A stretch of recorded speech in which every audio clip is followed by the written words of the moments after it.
But I would have never taken that fight, except that I had the chance to be under Ronda Rousey on that co-main event, which meant that the pay-per-view buys were going to be through the roof. So it's like normally I say, okay, give me a little bit of time. Like let me heal up a little bit and then I'll fight you. But because this was the only shot I was going to get to be on that card, I just said yes to the fight and took the fight.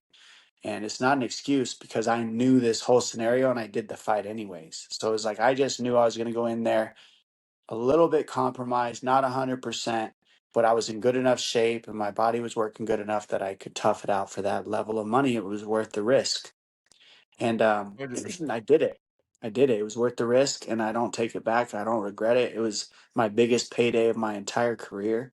And I wouldn't have got that unless I took the fight. And I had already had to turn down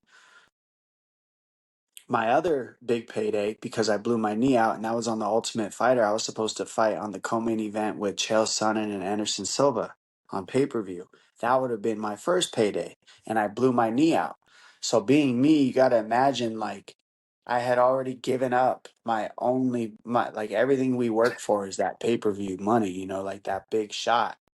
And I had already said, well, I'd rather win than lose to Faber, so I can't go in there with a blown out knee just to collect the paycheck. So I gave up the money so I could heal and come back to win. I couldn't do that twice. Like as fucked up as my body was, my brain wouldn't let me.